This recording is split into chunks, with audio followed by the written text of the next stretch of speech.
بسم اللہ الرحمن الرحیم۔ حضور اکرم صلی اللہ علیہ وآلہ وسلم کا ارشاد ہے، تمام اعمال کا دار و مدار نیت پر ہے، اور ہر عمل کا نتیجہ ہر انسان کو اس کی نیت کے مطابق ہی ملے گا۔ پس جس کی ہجرت دولت دنیا حاصل کرنے کے لیے ہو یا کسی عورت سے شادی کی غرض سے ہو، پس اس کی ہجرت انہی چیزوں کے لیے ہوگی جن کے حاصل کرنے کی نیت سے اس نے ہجرت کی۔ صحیح بخاری حدیث نمبر 1۔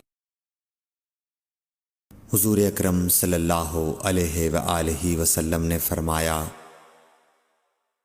کہ وحی نازل ہوتے وقت کبھی مجھ کو گھنٹی کی سی آواز محسوس ہوتی ہے، اور وحی کی یہ کیفیت مجھ پر بہت شاق گزرتی ہے۔ جب یہ کیفیت ختم ہوتی ہے تو میرے دل و دماغ پر اس فرشتے کے ذریعے نازل شدہ وحی محفوظ ہو جاتی ہے، اور کسی وقت ایسا ہوتا ہے کہ فرشتہ بشکل انسان میرے پاس آتا ہے اور مجھ سے کلام کرتا ہے، پس میں اس کا کہا ہوا یاد رکھ لیتا ہوں۔ صحیح بخاری حدیث نمبر 2۔ حضرت صلی اللہ علیہ وآلہ وسلم پر وحی کا ابتدائی دور اچھے سچے پاکیزہ خوابوں سے شروع ہوا۔ آپ خواب میں جو کچھ دیکھتے وہ صبح کی روشنی کی طرح صحیح اور سچا ثابت ہوتا۔ پھر من جانب قدرت آپ تنہائی پسند ہو گئے، اور آپ نے غار حرا میں خلوت نشینی اختیار فرمائی، اور کئی دن اور رات وہاں مسلسل عبادت اور یاد الہی و ذکر میں مشغول رہنے لگے۔ جب تک گھر آنے کو دل نہ چاہتا توشہ ہمراہ لیے ہوئے وہاں رہتے۔ توشہ ختم ہونے پر ہی اہلیہ محترمہ حضرت خدیجہ رضی اللہ تعالی عنہا کے پاس تشریف لاتے، اور کچھ توشہ ہمراہ لے کر پھر وہاں جا کر خلوت گزین ہو جاتے۔ یہی طریقہ جاری رہا یہاں تک کہ آپ پر حق منکشف ہو گیا، اور آپ غار حرا ہی میں قیام پذیر تھے کہ اچانک حضرت جبرائیل علیہ السلام آپ کے پاس حاضر ہوئے اور کہنے لگے کہ اے محمد پڑھو۔ آپ فرماتے ہیں کہ میں نے کہا کہ میں پڑھنا نہیں جانتا۔ آپ صلی اللہ علیہ وسلم فرماتے ہیں کہ فرشتے نے مجھے پکڑ کر اتنے زور سے بھینچا کہ میری طاقت جواب دے گئی، پھر مجھے چھوڑ کر کہا پڑھو۔ میں نے پھر وہی جواب دیا کہ میں پڑھا ہوا نہیں ہوں۔ اس فرشتے نے مجھ کو نہایت ہی زور سے بھینچا کہ مجھ کو سخت تکلیف محسوس ہوئی، پھر اس نے کہا کہ پڑھ۔ میں نے کہا میں پڑھا ہوا نہیں ہوں۔ فرشتے نے تیسری بار مجھ کو پکڑا اور تیسری مرتبہ پھر مجھ کو بھینچا، پھر مجھے چھوڑ دیا اور کہنے لگا کہ پڑھو اپنے رب کے نام کی مدد سے جس نے پیدا کیا اور انسان کو خون کی پھٹکی سے بنایا۔ پڑھو، اور آپ کا رب بہت ہی مہربانیاں کرنے والا ہے۔ پس یہی آیتیں آپ حضرت جبرائیل علیہ السلام سے سن کر اس حال میں غار حرا سے واپس ہوئے کہ آپ کا دل اس انوکھے واقعے سے کانپ رہا تھا۔ آپ حضرت خدیجہ کے ہاں تشریف لائے اور فرمایا کہ مجھے کمبل اوڑھا دو، مجھے کمبل اوڑھا دو۔ لوگوں نے آپ کو کمبل اوڑھا دیا۔ جب آپ کا ڈر جاتا رہا تو آپ نے اپنی زوجہ محترمہ حضرت خدیجہ رضی اللہ تعالی عنہا کو تفصیل کے ساتھ یہ واقعہ سنایا، اور فرمانے لگے کہ مجھ کو اب اپنی جان کا خوف ہو گیا ہے۔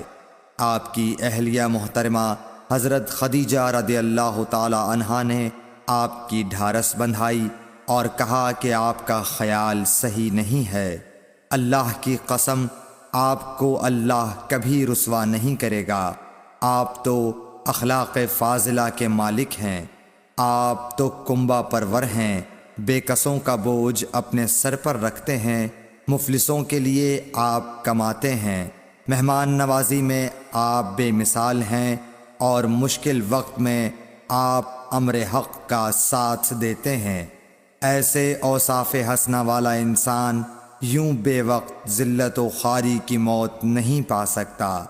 پھر مزید تسلی کے لیے حضرت خدیجہ رضی اللہ تعالی عنہا آپ کو ورقہ بن نوفل کے پاس لے گئیں، جو ان کے چچا زاد بھائی تھے اور زمانہ جاہلیت میں نصرانی مذہب اختیار کر چکے تھے اور عبرانی زبان کے کاتب تھے۔ چنانچہ انجیل کو بھی حسب منشائے خداوندی عبرانی زبان میں لکھا کرتے تھے۔ انجیل سریانی زبان میں نازل ہوئی تھی، پھر اس کا ترجمہ عبرانی زبان میں ہوا۔ ورقہ اسی کو لکھتے تھے۔ وہ بہت بوڑھے ہو گئے تھے، یہاں تک کہ ان کی بینائی بھی رخصت ہو چکی تھی۔ حضرت خدیجہ رضی اللہ تعالی عنہا نے ان کے سامنے آپ کے حالات بیان کیے اور کہا کہ اے چچا زاد بھائی، اپنے بھتیجے محمد صلی اللہ علیہ وسلم کی زبانی ذرا ان کی کیفیت سن لیجئے۔ وہ بولے کہ بھتیجے، آپ نے جو کچھ دیکھا ہے اس کی تفصیل سناؤ۔ چنانچہ آپ صلی اللہ علیہ وآلہ وسلم نے از اول تا آخر پورا واقعہ سنایا، جسے سن کر ورقہ بے اختیار ہو کر بول اٹھے کہ یہ تو وہی ناموس معزز رازدان فرشتہ ہے جسے اللہ نے حضرت موسیٰ علیہ السلام پر وحی دے کر بھیجا تھا۔ کاش میں آپ کے اس عہد نبوت کے شروع ہونے پر جواں عمر ہوتا، کاش میں اس وقت تک زندہ رہتا جب کہ آپ کی قوم آپ کو اس شہر سے نکال دے گی۔ رسول کریم صلی اللہ علیہ وآلہ وسلم نے یہ سن کر تعجب سے پوچھا کہ کیا وہ لوگ مجھ کو نکال دیں گے، حالانکہ میں تو ان میں صادق و امین و مقبول ہوں۔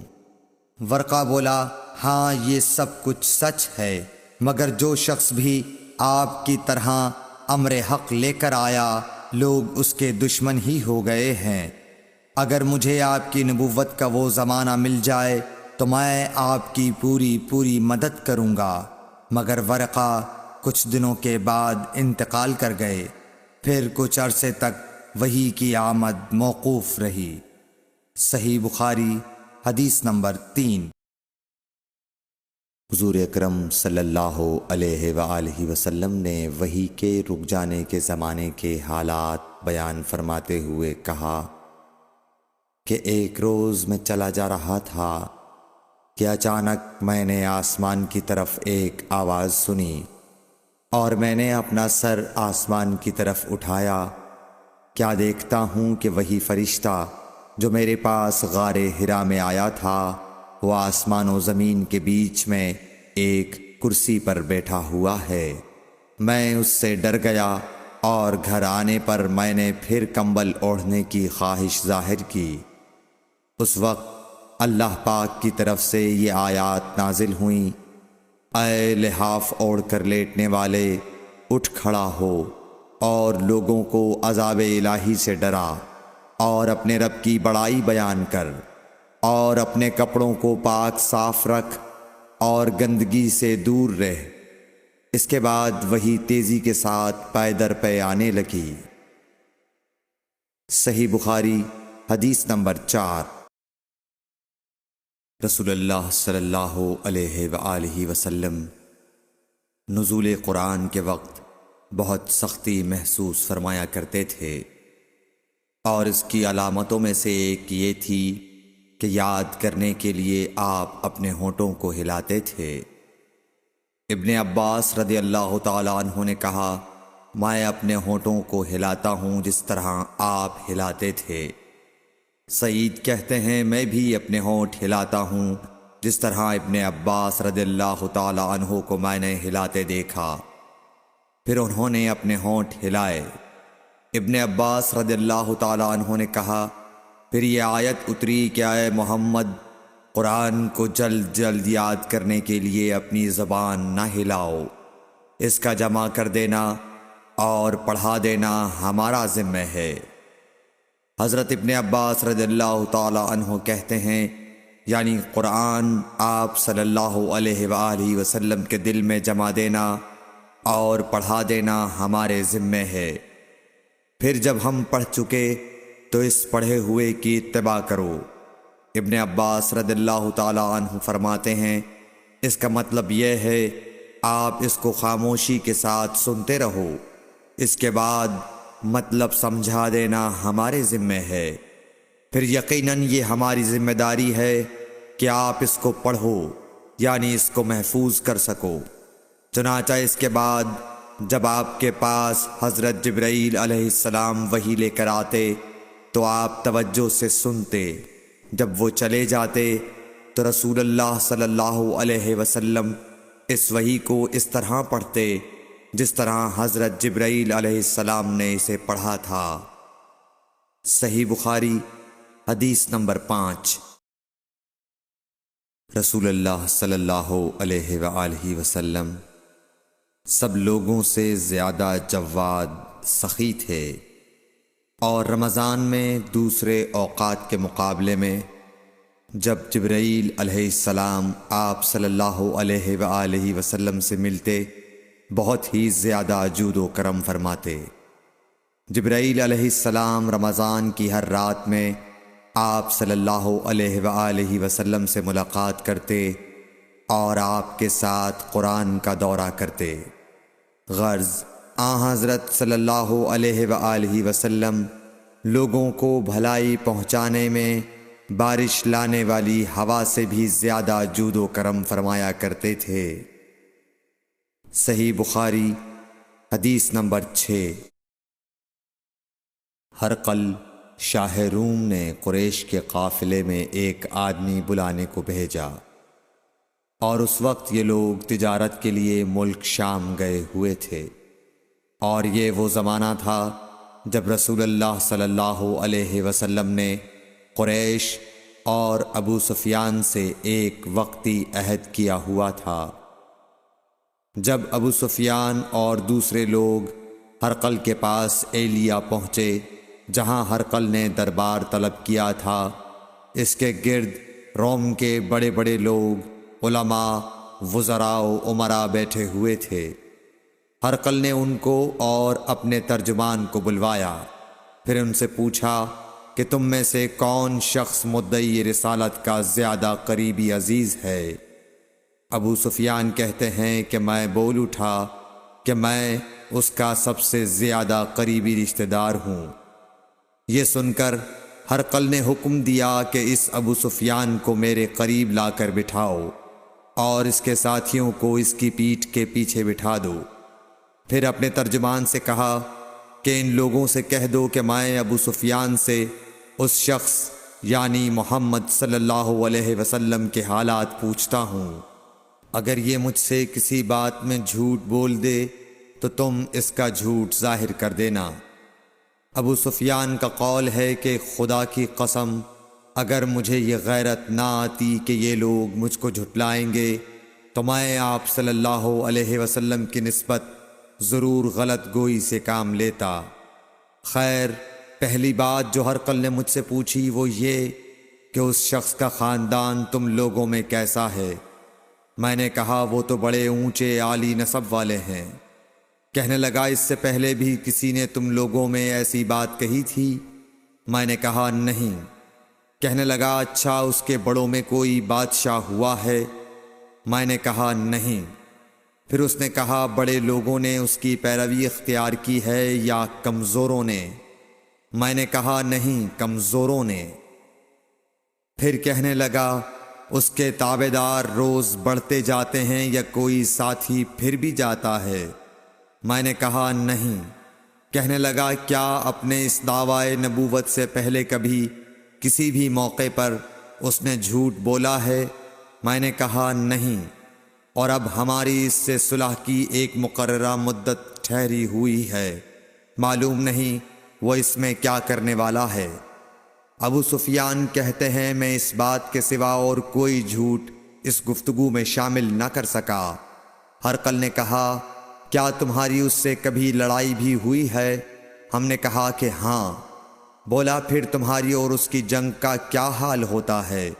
میں نے کہا لڑائی ڈول کی طرح ہے، کبھی وہ ہم سے میدان جنگ جیت لیتے ہیں اور کبھی ہم ان سے جیت لیتے ہیں۔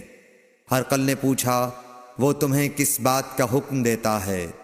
میں نے کہا وہ کہتا ہے کہ صرف ایک اللہ ہی کی عبادت کرو، اس کا کسی کو شریک نہ بناؤ، اور اپنے باپ دادا کی شرک کی باتیں چھوڑ دو، اور ہمیں نماز پڑھنے، سچ بولنے، پرہیزگاری اور صلہ رحمی کا حکم دیتا ہے۔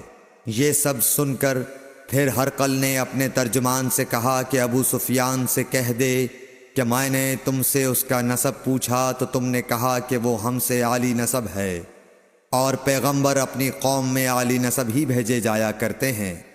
میں نے تم سے پوچھا کہ دعویٰ نبوت کی یہ بات تمہارے اندر اس سے پہلے کسی اور نے بھی کہی تھی؟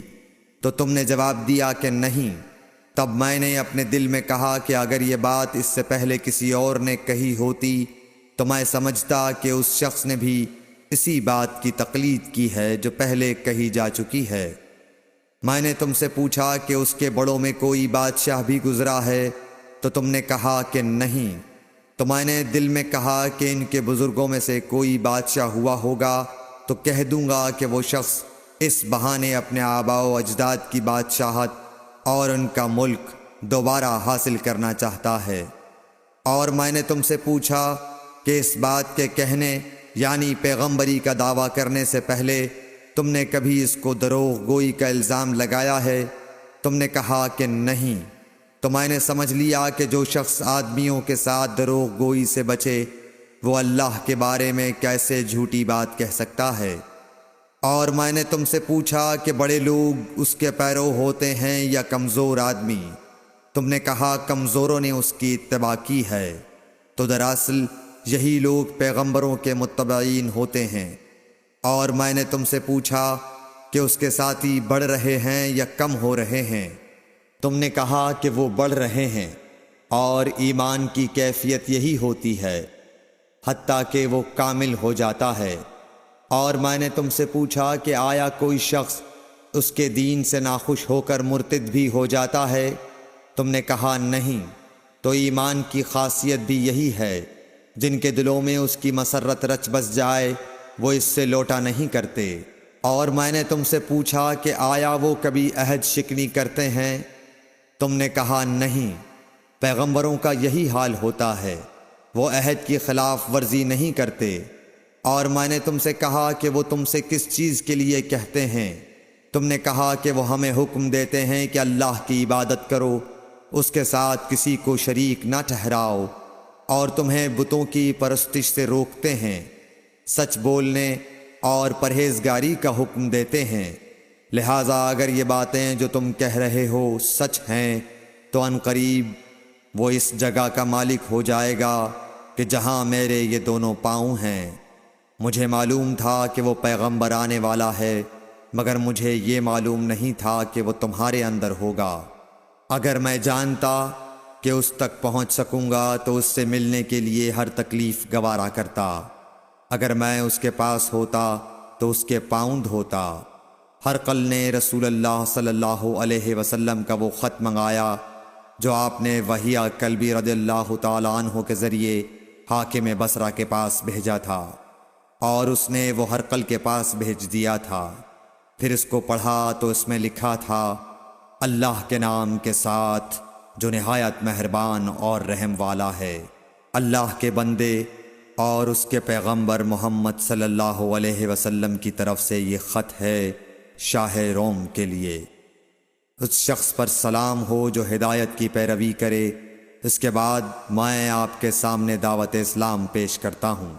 اگر آپ اسلام لے آئیں گے تو دین و دنیا میں سلامتی نصیب ہوگی، اللہ آپ کو دوہرا ثواب دے گا، اور اگر آپ میری دعوت سے روگردانی کریں گے تو آپ کی رعایا کا گناہ بھی آپ ہی پر ہوگا۔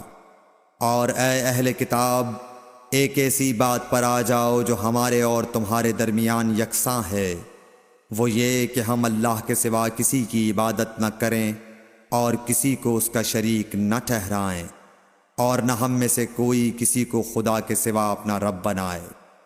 پھر اگر وہ اہل کتاب اس کتاب سے منہ پھیر لیں تو مسلمانوں، تم ان سے کہہ دو کہ تم مانو یا نہ مانو، ہم ایک خدا کے اطاعت گزار ہیں۔ ابو سفیان کہتے ہیں، جب ہرقل نے جو کچھ کہنا تھا کہہ دیا اور خط پڑھ کر فارغ ہوا تو اس کے ارد گرد بہت شور و غوغا ہوا، بہت سی آوازیں اٹھیں اور ہمیں باہر نکال دیا گیا۔ تب میں نے اپنے ساتھیوں سے کہا کہ ابو کبشہ کے بیٹے، حضرت صلی اللہ علیہ وسلم کا معاملہ تو بہت بڑھ گیا، دیکھو تو اس سے بنی اصفر روم کا بادشاہ بھی ڈرتا ہے۔ مجھے اس وقت سے اس بات کا یقین ہو گیا کہ حضور صلی اللہ علیہ وسلم عنقریب غالب ہو کر رہیں گے، حتیٰ کہ اللہ نے مجھے مسلمان کر دیا۔ راوی کا بیان ہے کہ ابن ناطور ایلیا کا حاکم ہرقل کا مصاحب اور شام کے نصارہ کا لاٹ پادری بیان کرتا تھا کہ ہرقل جب ایلیا آیا ایک دن صبح کو پریشان اٹھا تو اس کے درباریوں نے دریافت کیا کہ آج ہم آپ کی حالت بدلی ہوئی پاتے ہیں، کیا وجہ ہے؟ ابن ناطور کا بیان ہے کہ ہرقل نجومی تھا، علم نجوم میں وہ پوری مہارت رکھتا تھا۔ اس نے اپنے ہم نشینوں کو بتایا کہ میں نے آج رات ستاروں پر نظر ڈالی تو دیکھا کہ ختنہ کرنے والوں کا بادشاہ ہمارے ملک پر غالب آ گیا ہے۔ بھلا اس زمانے میں کون لوگ ختنہ کرتے ہیں؟ انہوں نے کہا کہ یہود کے سوا کوئی ختنہ نہیں کرتا، سو ان کی وجہ سے پریشان نہ ہوں۔ سلطنت کے تمام شہروں میں یہ حکم لکھ بھیجیے کہ وہاں جتنے یہودی ہوں سب قتل کر دیے جائیں۔ وہ لوگ انہی باتوں میں مشغول تھے کہ ہرقل کے پاس ایک آدمی لایا گیا جسے شاہ غسان نے بھیجا تھا۔ اس نے رسول اللہ صلی اللہ علیہ وسلم کے حالات بیان کیے۔ جب ہرقل نے سارے حالات سن لیے تو کہا کہ جا کر دیکھو وہ ختنہ کیے ہوئے ہے یا نہیں۔ انہوں نے اسے دیکھا تو بتلایا کہ وہ ختنہ کیا ہوا ہے۔ ہرقل نے جب اس شخص سے عرب کے بارے میں پوچھا تو اس نے بتلایا کہ وہ ختنہ کرتے ہیں۔ تب ہرقل نے کہا کہ یہی محمد صلی اللہ علیہ وسلم اس امت کے بادشاہ ہیں جو پیدا ہو چکے ہیں۔ پھر اس نے اپنے ایک دوست کو رومیہ خط لکھا اور وہ بھی علم نجوم میں ہرقل کی طرح ماہر تھا۔ پھر وہاں سے ہرقل حمص چلا گیا۔ ابھی حمص سے نکلا نہیں تھا کہ اس کے دوست کا خط اس کے جواب میں آ گیا۔ اس کی رائے بھی حضور صلی اللہ علیہ وسلم کے ظہور کے بارے میں ہرقل کے موافق تھی کہ محمد صلی اللہ علیہ وسلم واقعی پیغمبر ہیں۔ اس کے بعد ہرقل نے روم کے بڑے آدمیوں کو اپنے حمص کے محل میں طلب کیا اور اس کے حکم سے محل کے دروازے بند کر لیے گئے۔ پھر وہ اپنے خاص محل سے باہر آیا اور کہا، اے روم والو، کیا ہدایت اور کامیابی میں کچھ حصہ تمہارے لیے بھی ہے؟ اگر تم اپنی سلطنت کی بقا چاہتے ہو تو پھر اس نبی صلی اللہ علیہ وسلم کی بیعت کر لو اور مسلمان ہو جاؤ۔ یہ سننا تھا کہ پھر لوگ وحشی گدھوں کی طرح دروازوں کی طرف دوڑے، مگر انہیں بند پایا۔ آخر جب ہرقل نے اس بات سے ان کی یہ نفرت دیکھی اور ان کے ایمان لانے سے مایوس ہو گیا تو کہنے لگا کہ ان لوگوں کو میرے پاس لاؤ۔ جب وہ دوبارہ آئے تو اس نے کہا، میں نے جو بات کہی تھی اس سے تمہاری دینی پختگی کی آزمائش مقصود تھی، سو وہ میں نے دیکھ لی۔ تب یہ بات سن کر وہ سب کے سب اس کے سامنے سجدے میں گر پڑے اور اس سے خوش ہو گئے۔ بالآخر ہرقل کی آخری حالت یہی رہی۔ صحیح بخاری حدیث نمبر 7۔